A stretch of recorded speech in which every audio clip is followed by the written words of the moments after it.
स्वयंभूमनु अरुसतरूपा स्वयंभूमनु अरुसतरूपा स्वयंभूमनु अरुसतरूपा जिनते भय नर सृष्टि अनूपा जिनते भय नर सृष्टि अनूपा जिनते भय नर सृष्टि अनूपा जिनते भय नर सृष्टि अनूपा आदिदेव प्रभु दीन दयाला आदिदेव प्रभु दीन दयाला आदिदेव प्रभु दीन दयाला आदिदेव प्रभु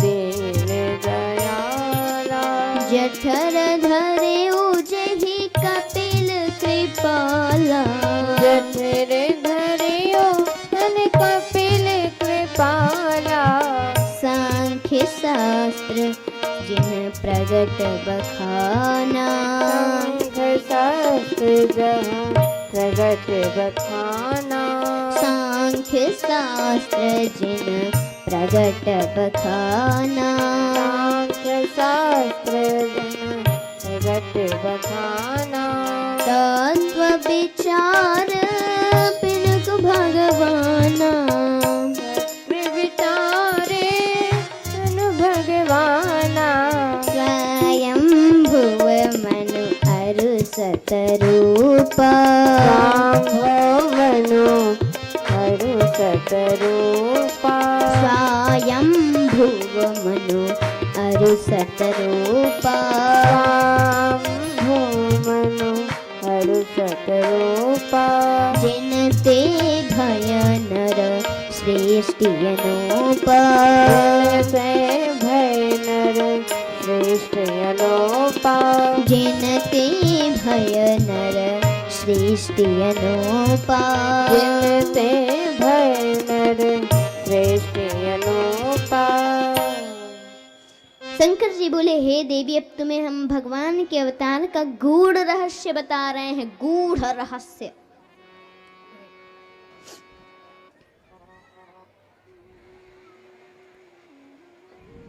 ध्यान से सुनो।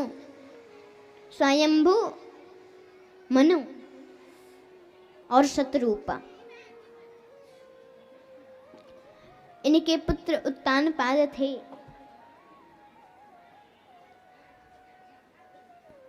इन्होंने सोचा कि हुई ही न विषय विराग, भवन बसत भा चौथे पना, हृदय बहुत दुख लागी, कि जन्म गयो हरि भगति बिन। राज्य करते बहुत काल बीत गया, परंतु विषयों से वैराग्य नहीं हुआ। इस बात को सोचकर बहुत दुख हुआ।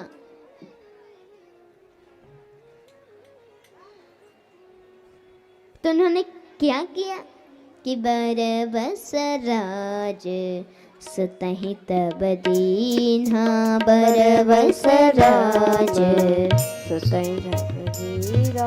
बरबस राज सुतहि तब दीन्हा,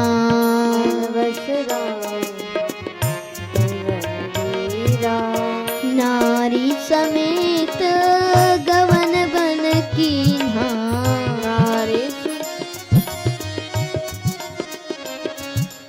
नारी समेत गवन गन कीन्हा, नारी समेत गवन कीन्हा, पहुँचे जाई धेनुमति तीरा, जाए धनुमति धीरा, पहुँचे जाई धेनुमति तीरा, जाए धनुमति धीरा, हरसि नहाने निर्मल नीरा, हरस न जाने निर्मल नीरा, हरसि नहाने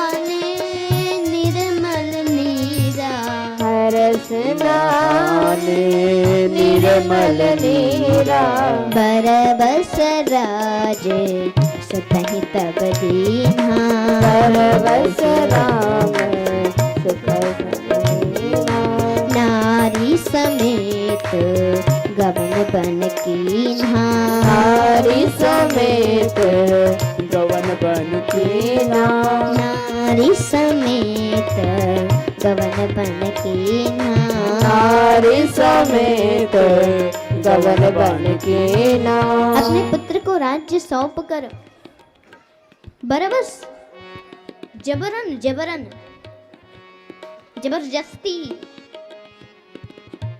बरियाई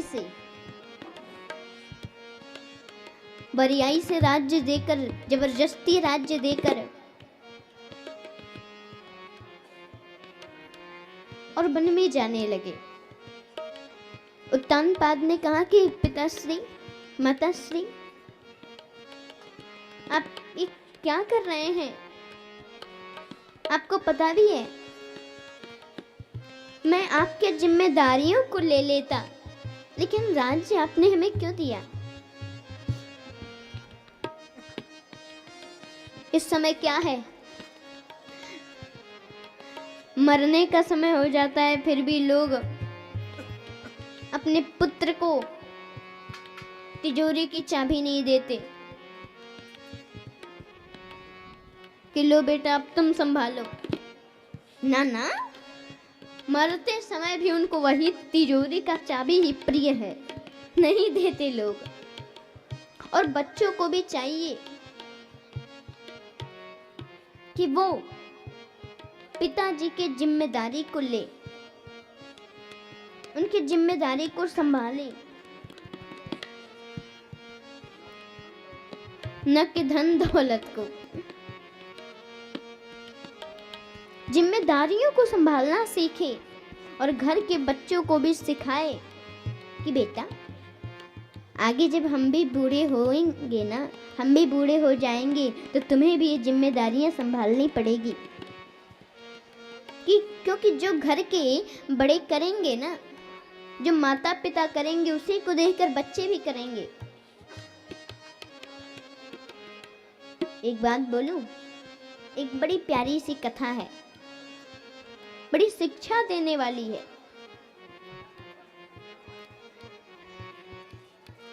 एक पुत्र था, उसके माता पिता तो बूढ़े हो गए थे। लोग कहते कि बेटा थोड़ा तीर्थ यात्रा करा दो, पर पुत्र कहाँ कराने वाला है। लेकिन बस जा रहा था तीर्थ में, सब लोग जा रहे थे, सभी बूढ़े बुजुर्ग। तो ये लोग बोले कि हमको वहां तक तो पहुंचा दो कि हम चले जाएं बस से। ये लोग जाने लगे, बोला रुकिए रुकिए रुकिए। ये जो कंबल ओढ़ते थे उसी को पकड़ा और बीच से फाड़ दिया, आधा आधा कर दिया। एक पिताजी को दे दिया, एक माताजी को दे दिया।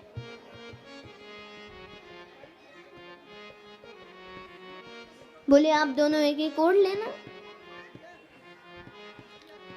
वो लोग गए और वहां से जब तीर्थ यात्रा करके आए घर, तो जो पुत्र था उसका भी एक पुत्र था।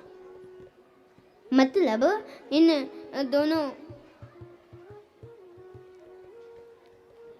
दोनों के नाती,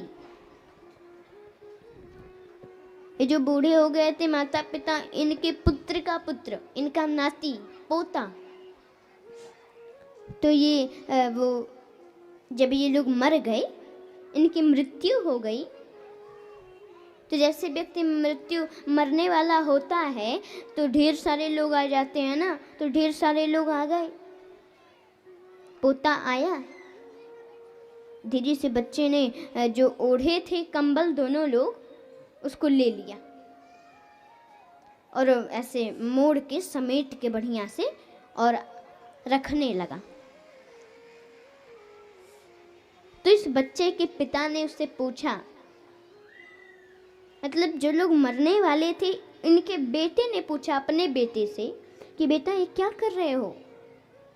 बोला पिताजी आप और आपके लिए और माँ के लिए रख रहा हूँ, आप लोग भी जब बूढ़े हो जाओगे ना तो यही तो दूंगा ना, तीर्थ जब करने आप लोग जाओगे तो फिर ये फटा हुआ है, पहले से 2 टुकड़ा है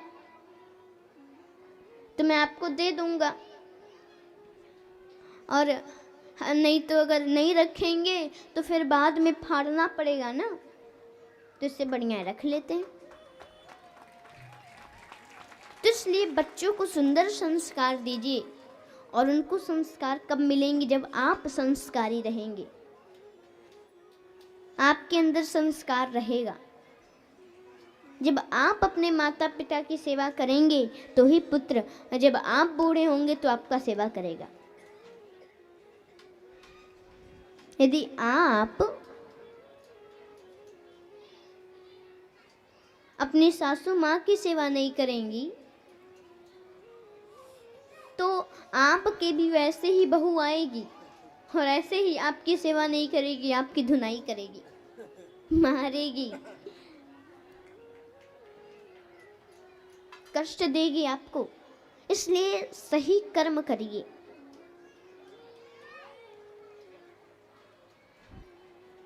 और अपने जीते जी अपने पुत्रों को जिम्मेदारियां दीजिए।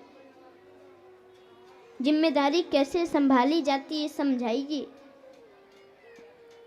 इसलिए